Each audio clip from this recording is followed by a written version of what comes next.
जो अपने मातृभक्ति मातृ सेवा व उनके सदगति के लिए मनोकामना जो कर रहे हैं वो इस लोक में भी सराहनीय है, परलोक में भी सराहनीय है। तो अपने माता जी के सदगति के लिए आपने इस गरुड़ पुराण के कथा का आयोजन किया है जी।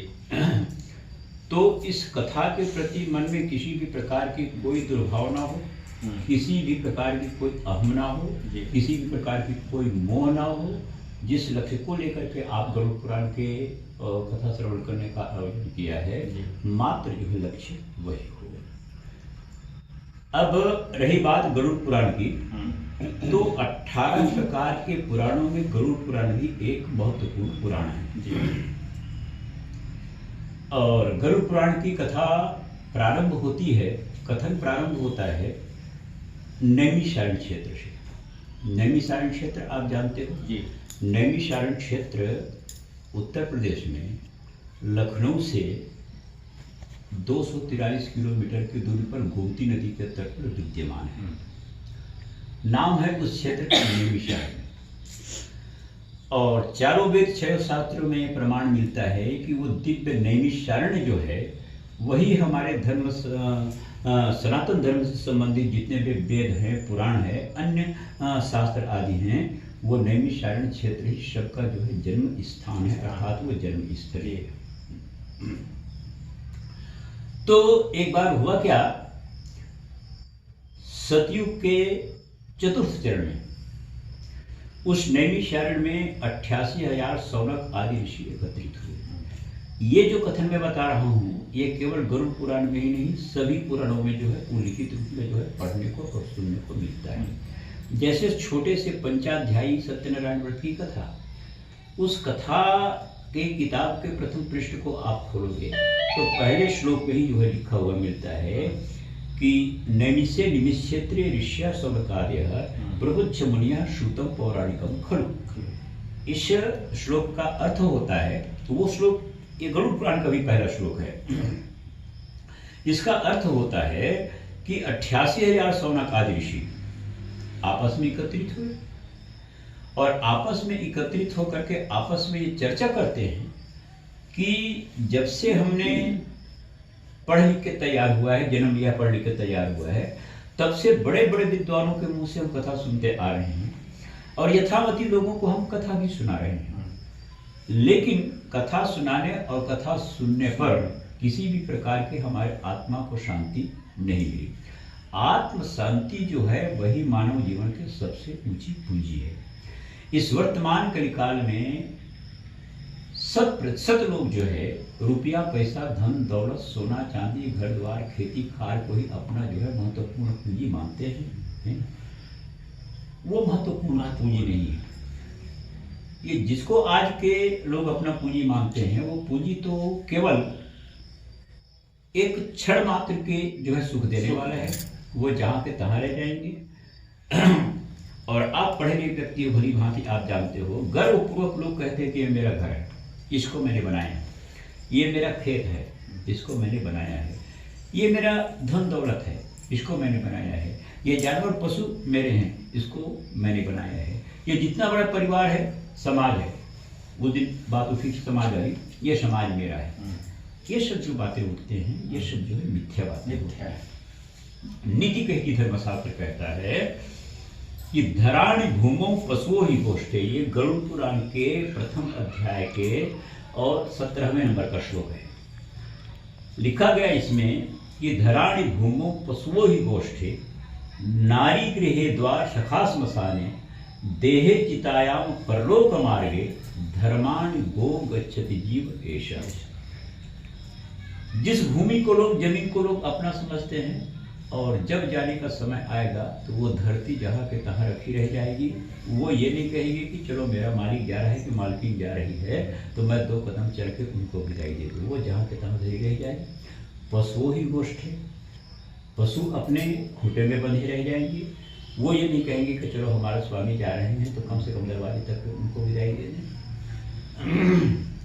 इस वर्तमान युग में नारी के प्रति अधिकांशतः लोग जो है आसक्त होते चले जा रहे हैं। जब विदाई के समय आएगा तो वो नारी जो है ये अपने घर की सीढ़ी से नीचे गली में जो है कदम नहीं उतारेगी, वो दरवाजे से ही जो है स्वामी को जो है विदा कर देगा, अर्थात वो भी साथ जाने वाले। देह चितायाम परलोक मार्गे, जिस देह को हम अपना मानते हैं, खूब इसको सजाते हैं, संवराते हैं, पहनाते हैं, उड़ाते हैं, है ना, एक समय आएगा वो शरीर भी साथ नहीं देगा, खूब में वो साथ देगा, तो वो केवल जो है चिता के स्थान तक ही वो साथ देगा, चिता के स्थान तक ही वो साथ देगा।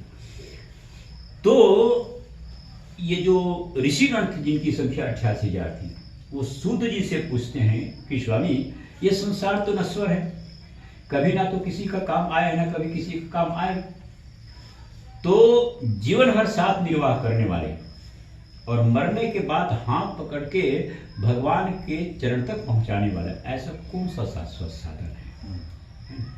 तो भगवान ने सूत जी ऐसे विद्वान ने 88,000 सौनक आदि ऋषियों को जो है सलाह दिया, कहा कि धर्माणि गो गच्छति जीव ऐसा, केवल सनातन धर्म ही एक ऐसा शाश्वत साधन है जो जीवन भर साथ निर्वाह करता है और मरने के बाद उस दिवंगत आत्मा के हाथ पकड़ के परमात्मा के चरणों तक के जो है वो पहुंचाता है, उसको दिव्य गति जो है प्रदान करता है। तो सूत जी कहते हैं शौनक आदि ऋषियों के पूछने पर, शौनक आदि ऋषि तो इस प्रश्न के उत्तर सूत जी देते हैं और सूत जी कहते हैं शौनक आदि ऋषियों से, कहा कि शौनक आदि ऋषियों आप लोगों ने सुंदर वचन प्रश्न किया है, ये लोक हितकारी है। यही प्रश्न कभी गरुड़ जी ने भगवान विष्णु अर्थात लक्ष्मी नारायण से किया था। तो गरुड़ जी ने पूछा था भगवान से कि भगवान, इसीलिए इसको गरुड़ पुराण कहते हैं, समग्र गरुड़ पुराण, ये गरुड़ पुराण मात्र 16 अध्याय का जो है ये ग्रंथ है, श्रुति फल के अध्याय मिलाकर के मात्र 17 अध्याय इसमें है, लेकिन आदि से लेकर अंत तक इसमें कर्म कांड का ही जो है परिचय दिया गया है, कर्म कांड का ही परिचय दिया गया है कि एक संतान को, एक सत्पुत्र को अपने माता पिता के मरने पर उनके दिव्य गति के लिए, सदगति के लिए कौन सा कर्म करना चाहिए जिससे यम यातना से जो है माता पिता छूट जाए और सदा सदा के लिए भवसागर से मुक्त होकर के बेड़ा पार लगाते हुए भगवान के चरणों में जाकर के भगवान के ही सानिध्य को प्राप्त करा। तो गरुड़ जी ने पूछा, कहा प्रभु ये संसार में कैसे लोग आकर के जो है जन्म लेते हैं और कैसे कैसे सुख और दुख को भोगते हैं और कैसे एक दिन वो संसार को छोड़कर चले जाते हैं। तो भगवान कहते हैं कि गरुड़ जी ये संसार में जन्म भी जो होता है वो पूर्व जन्म के जो है संचित कर्म के आधार पर ही होता है। जैसे साधारण भाषा में कह दिया जाता है, कर्म प्रधान विश्व करी राखा और जो जस करे तस फल चासा। तो पूर्व जन्म के संचित कर्म के प्रभाव से ही लोग ये संसार सागर में आकर के 84 लाख योनियों में किसी न किसी योनि में आकर के वो जन्म लेते हैं। अच्छा कर्म करने वाले जो लोग होते हैं वो सुंदर दिव्य जो है मानव तन को प्राप्त करते हैं, बड़े भाग मानुष तन पावा कहा गया है, बिना बड़े भाग्य से मिलता है। और अन्य जो जीव हैं जो पूर्व जन्म में भी जो है पाप कर्म किए होंगे, वर्तमान जीवन में जो पाप कर्म करते हैं उनको अन्य 84 लाख योनियों में जाकर के जो है अपने पूर्व जन्म के संचित कर्म के जो है परिणाम को भोगना पड़ता है। तो गुरु जी ने पूछा कि स्वामी कर्म कैसे होते हैं और उस कर्म का परिणाम जो है प्राणी मात्र को मिलता कैसे है। तो भगवान कहते हैं गुरु जी कर्म होते हैं मात्र 3 प्रकार के। पहला कर्म कहलाता है शुभ कर्म, दूसरा कर्म कहलाता है अशुभ कर्म और तीसरा कर्म कहलाता है वो मिश्रित कर्म, शुभ अशुभ और मिश्रित। शुभ कर्म का तात्पर्य अच्छे दान पुण्य से होता है, माता पिता के सेवा से होता है, देवी देवताओं के पूजा पाठ से होता है, गुरु के चरण सेवा से होता है, बड़े बुजुर्गों को सम्मान देने से अच्छा कर्म होता है। तो ये है सब अच्छे कर्म। और दूसरा सीधा उसका विपरीत है, जो सत्य को छोड़कर असत्य के मार्ग पर चलते हैं, अपने स्वार्थ साधने के लिए अनेक जीवों को प्रताड़ित करते हैं, मारते हैं, मौत के घाट उतारते हैं, झूठ बोलते हैं, माता पिता को कष्ट देते हैं, माता पिता के मरने पर कोई सत्कार भी नहीं करते हैं, ऐसे वो कर्म को जो है अशुभ कर्म कहा जाता है। अच्छा, इस वर्तमान जीवन में लोग अच्छे कर्म करते हुए भी कुछ जो है और बुरे कर्म करते हुए भी, अच्छे कर्म करते हुए भी बुरे कर्म करते हुए भी, है ना, वो मिश्रित कर्म भी करते हैं। जीवन में कभी कभी ऐसा समय आता है, अच्छे कर्म तो इन हाथों से होता है, लेकिन कभी कभी अपने स्वार्थ को साधन करने के लिए अशुभ कर्म हो जाता है, ना चाह करके भी जो है लोगों के हाथों से अशुभ कर्म हो जाता है। ऐसा नहीं है, ये वर्तमान काल का नाम कलयुग है, और कलयुग में कोई ऐसा जीव नहीं है जिनके हाथों से किसी भी प्रकार के कोई पाप कर्म नहीं होता। कोई भी ऐसा जीव नहीं है। लोग भले ही 4 अक्षर पढ़ के अपने आप को महाविद्वान मान लिया करते हैं, पहनावा ओढ़ावा से अपने आप को बड़े उत्कृष्ट जो है मान लिया करते हैं, अपने आप को बड़े सत्यवादी जो है मान लिया करते हैं, विद्वान मान लिया करते हैं, पंडित मान लिया करते हैं, पुण्यकर्मी मान लिया करते हैं। ये भी कहते हैं कि हमने जानबूझकर के जीवन में ना तो पाप किया ना कभी पाप करेंगे, है ना। ऐसा नहीं हो सकता, ये कभी कलयुग में संभव नहीं है। किसी न किसी प्रकार से अच्छे व्यक्ति के हाथ से भी पाप कर्म हो ही जाता है। जैसे उदाहरण के लिए हम जूते चप्पल आदि पहन के सड़क में चल रहे हैं, कीड़े मकोड़े चींटियां चल रही हैं, कोई जानबूझ करके उसको दबा के मारना नहीं चाहता, लेकिन वो दब जाता है, कीड़े मकोड़े मर जाते हैं, पाप तो लगेगा, है ना। और हाँ, जैसे एक उदाहरण के लिए घर में हम झाड़ू लगा रहे हैं, खड़रा लगा रहे हैं, कीड़े मकोड़े चींटियां चल रही हैं, जानबूझकर उनको मारना कोई नहीं चाहते, लेकिन वो मर जाते हैं, पाप तो लगेगा। कई कई घर में चूल्हे जलाए जाते हैं, छेना कंडा लकड़ी आदि जो है जलाई जाती है, उसमें भी कीड़े लगते हैं, उनको भून कर मारना कोई नहीं चाहता, लेकिन वो जीव जो है मर जाते हैं। तो ऐसे कर्म जो होते हैं उससे तो पाप लगेगा ही। ये कलिकाल है, और कलयुग में ऐसा कोई भी जीव नहीं है जो पाप से अपने आप को बचा सके। तो शुभ कर्म, अशुभ कर्म और मिश्रित कर्म। तो शुभ कर्म का परिणाम है दिव्य गति प्राप्त करना, स्वर्ग प्राप्त करना, मोक्ष प्राप्त करना। अशुभ कर्म का परिणाम है सीधा जो है नरक में जाकर के यातना भोगना। और मिश्रित कर्म का परिणाम है अपने पुण्य कर्म के प्रभाव को कुछ दिन नरक में, स्वर्ग में, और अपने अशुभ कर्म के परिणाम को जो है नरकों में जाकर के वो जीव जो है भोगता है, वो जीव जाकर के भोगता है। तो पूर्व जन्म के कर्म के आधार पर ही इस वर्तमान जीवन में सुख भी मिलते हैं, दुख भी मिलते हैं, धूप भी मिलता है, छाया भी मिलता है, और अनेक प्रकार के कठिनाइयों आदि का जो है सामना करना पड़ता है। तो मोह जाल में फंसकर, मैं और मेरेपन के चक्कर में पड़कर प्राणी सुखपूर्वक दुखपूर्वक, सुखपूर्वक दुखपूर्वक अपने जीवन को निर्वाह करता है।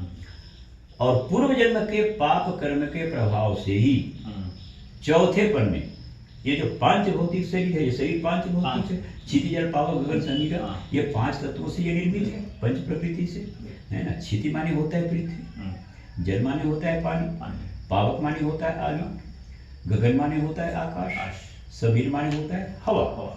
ये 5 प्रकृतियों के द्वारा ये शरीर जो है, ये देह बना हुआ है।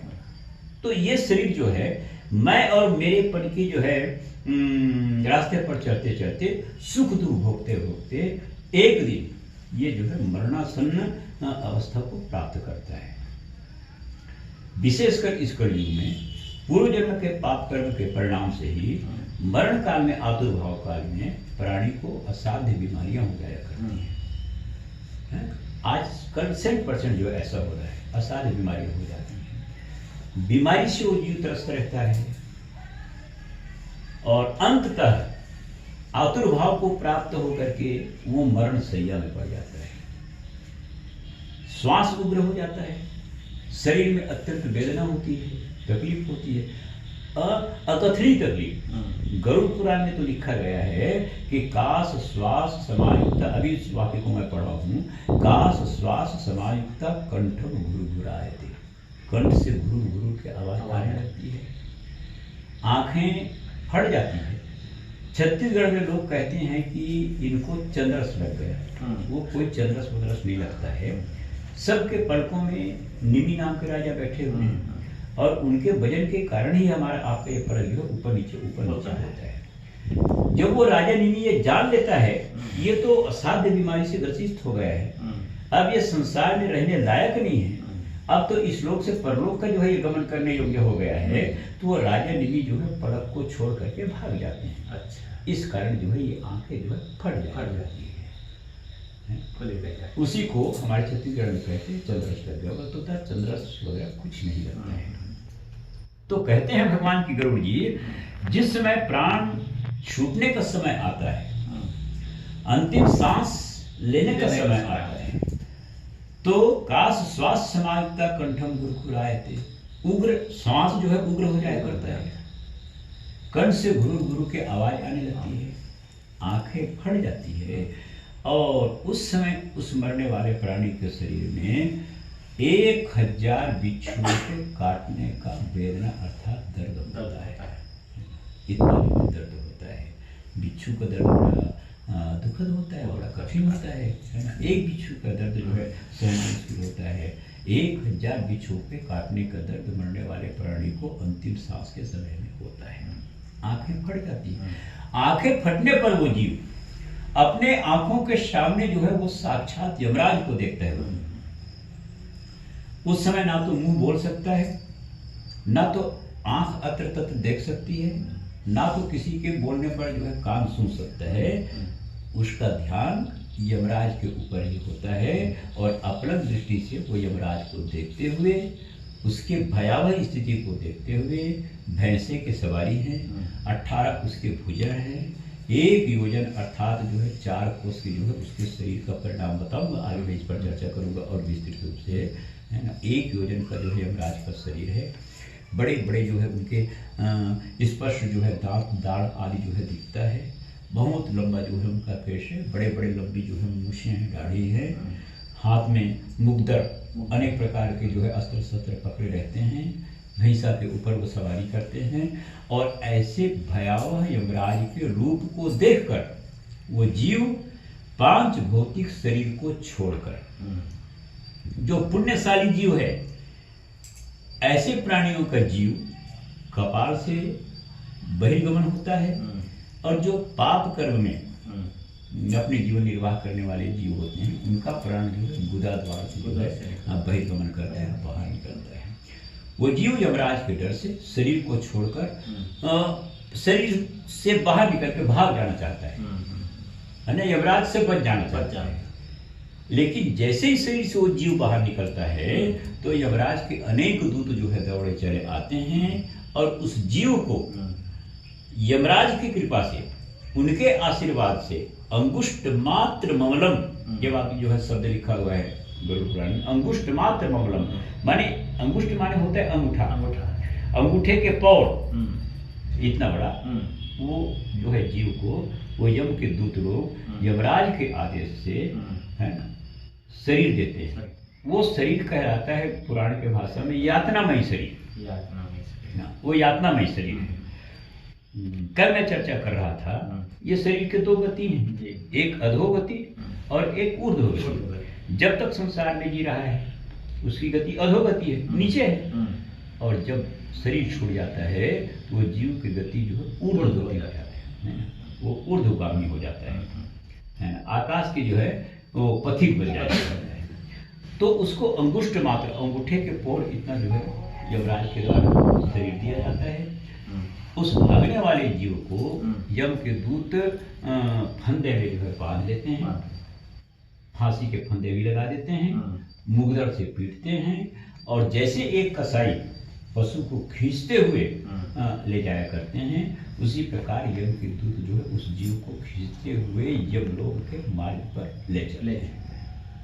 बहुत भयावह जो है वो यम का मार्ग है ना। उस मार्ग में 88,000 प्रकार के जो है नरक मिलते हैं। विस्तृत रूप से चर्चा आज मैं प्रथम अध्याय पर चर्चा कर रहा हूँ, विस्तृत रूप से चर्चा जो है दूसरे दिन से होगा, आज श्री गणेश कर रहा हूँ मैं, है ना।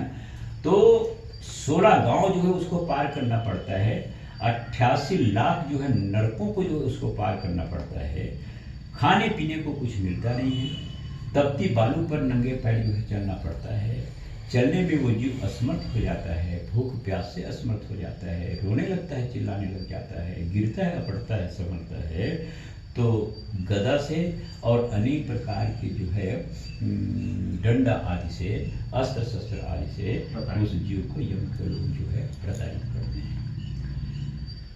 बहुत मुश्किल से वो जीव पहुंचता है यम के लोक में, और यम के लोक में जब पहुंचता तो यमराज अपने स्वर्ण सिंहासन पर विराजमान रहते हैं। जाके वो जीव जो है उस यमराज का दर्शन करता है।